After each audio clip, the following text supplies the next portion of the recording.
world-renowned racetrack known as Sebring International Raceway started life as the United States Army Air Force's training base called Hendricks Field.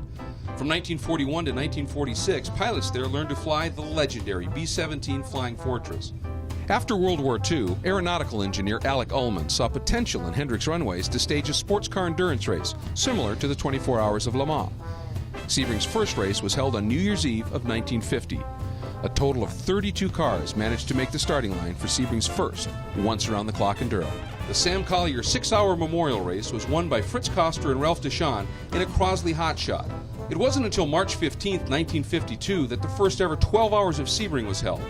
Sebring's 5.2-mile course included runways of the airport and roads within the old Hendricks Field complex, with hay bales and oil drums serving as borders for parts of the circuit. The first 12 Hours of Sebring saw the likes of Ferrari, Cunningham, Jaguar, and Maserati, and it was the Fraser-Nash Le Mans replica Mark I, driven by Larry Kulak and Harry Gray, who took the very first checkered flag at the race that would quickly grow to one day become the greatest sports car race in America.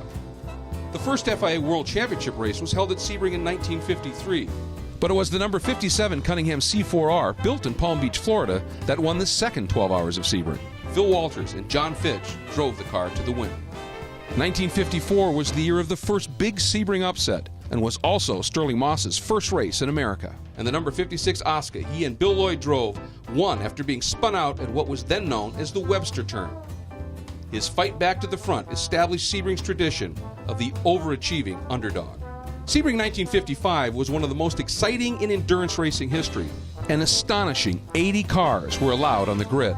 It became obvious early on that it was to be a duel between the new D-Type Jaguar owned by Briggs Cunningham and driven by Phil Walters and Mike Hawthorne, and the Ferrari 750S Monza driven by Carroll Shelby and Phil Hill. Those were the only cars that would lead the race, and they were never more than a minute apart for the entire 12 hours. When the checkered flag flew, it was Mike Hawthorne in the Jaguar who took the victory and was the first to win Le Mans and Sebring in the same year. The 1956 edition brought the first official appearance of the Ferrari factory team. They were set to battle Maserati, Aston Martin, Jaguar, and Porsche entries for the overall win.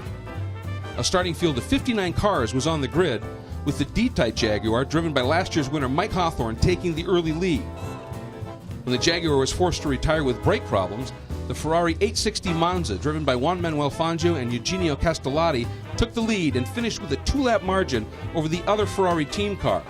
The 1957 Sebring Classic will be remembered as one of the best endurance races ever. An incredible entry of European teams included Maserati, Ferrari, Jaguar, and Porsche.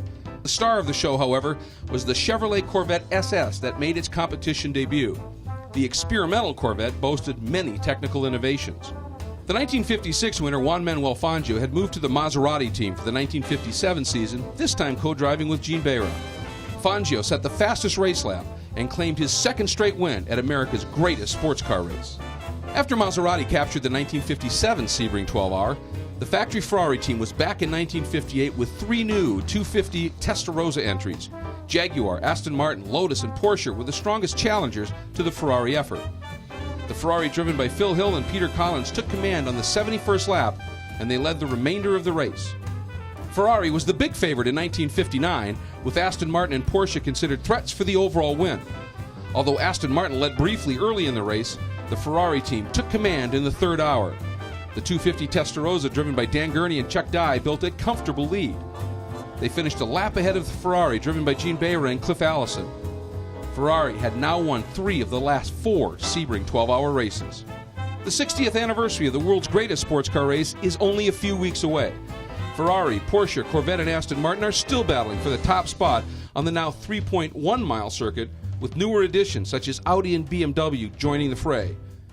Be sure to catch all the Sebring history and race action when the America Le Mans Series presented by Tequila Patron and the World Endurance Championship come together at the 60th anniversary of the Mobil 1 12 Hours of Sebring, presented by Fresh from Florida.